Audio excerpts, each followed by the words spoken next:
So today's math lesson we went off of Envision a little bit, so this is not actually an Envision lesson, but it is something that the students will have to know, and it kind of is incorporated with Envision, but I felt like it wasn't taught directly enough.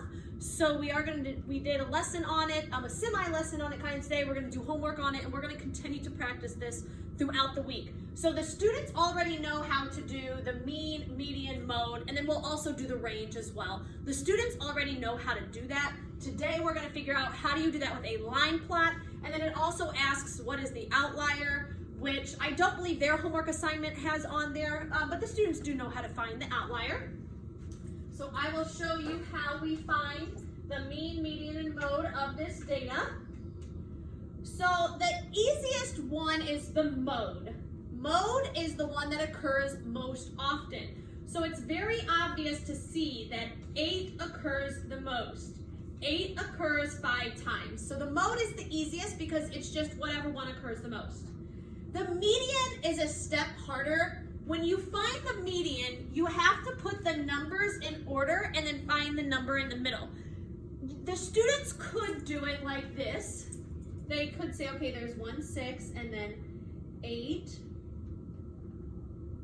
and then 2 9s. They could do this if they wanted to. So all I did is I put my 1, 6 there. I put 5 8s because there are 5 X's and then 2 9s. And then they can cross off. And then they'll see that the only number left is 8. Or another way to do this, I don't necessarily want to write them out every time. You can do this: smallest, biggest, and then you'll see smallest, biggest. You're still left in 8. Now the hardest thing about that though is that they have to go smallest, biggest, small, and then they have to actually cross off the X's.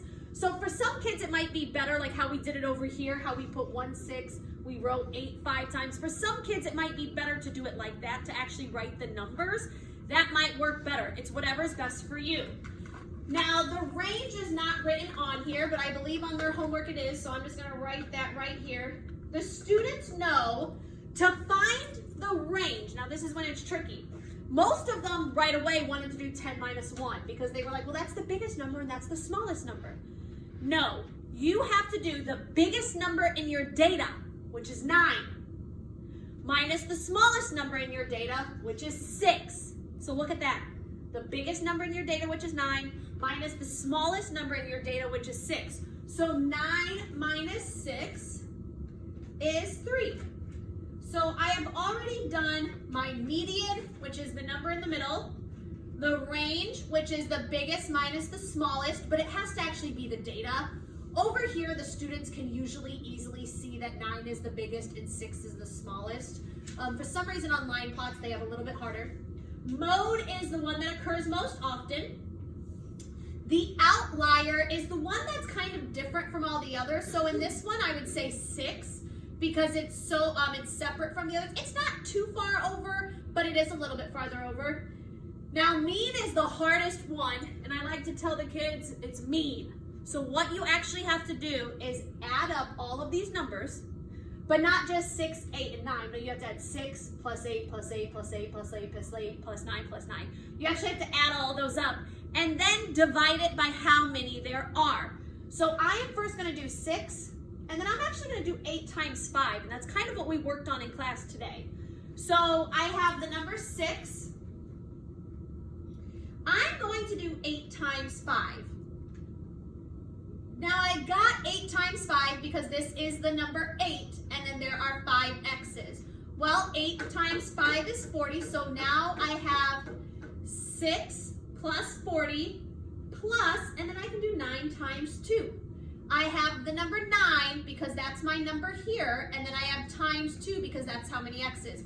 Well, 9 times 2 is 18.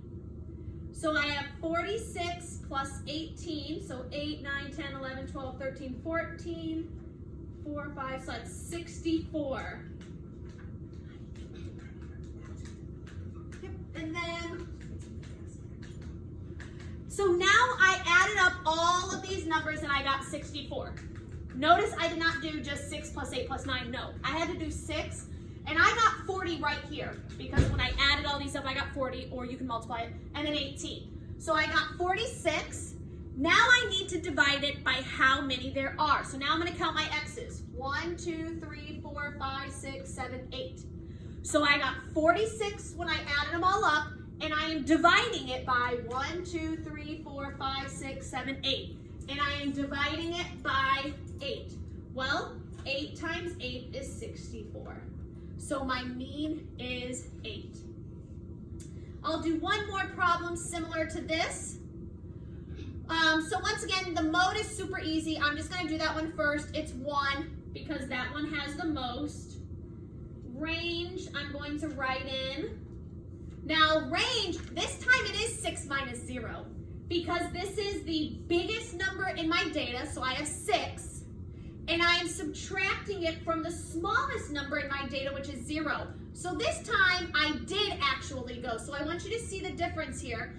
Before I did 9 minus 6 because those were the numbers in my data. This time I did 6 minus 0 because those were the numbers. Now the median, once again, I like to just do it like this. Small, big, small, big, small, big, small, big. Oh, but now I'm left with these two numbers. So I have 1, 2, 3, 4. I have 4 numbers crossed off over here, and I have 4 numbers crossed off over here. Some of the kids know that in between 1 and 2 is 1.5. So it would go 1, 1.5, 2. So your median is actually for this 1.5 because that's what falls in the middle. Some of the kids need to work it out. So I would do, okay, 1 plus 2 is 3. So once again, you guys, I'm actually finding the mean of these two numbers. 3 divided by 2. So just like how I did up there for mean, I added those two numbers, 1 plus 2, and I got 3. And now I need to divide it by 2 because that's how many x's there are. So 2 can go into 3 one time. 2 times 1 is 2. Subtract, I get 1.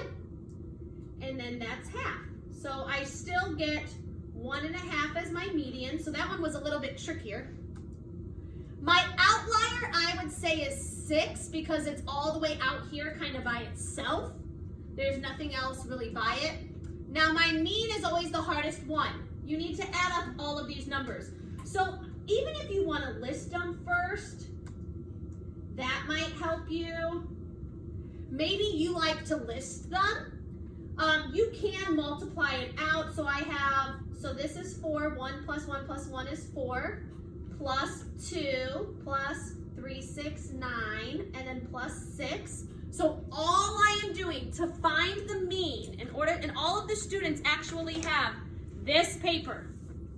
To find the mean, you add up all the numbers and you divide by how many numbers there are. So you need to add up all of your x's, but not just the value. You need to add up the value of the x's. So that's why I wrote 1 and I wrote 4. I wrote 1 4 times.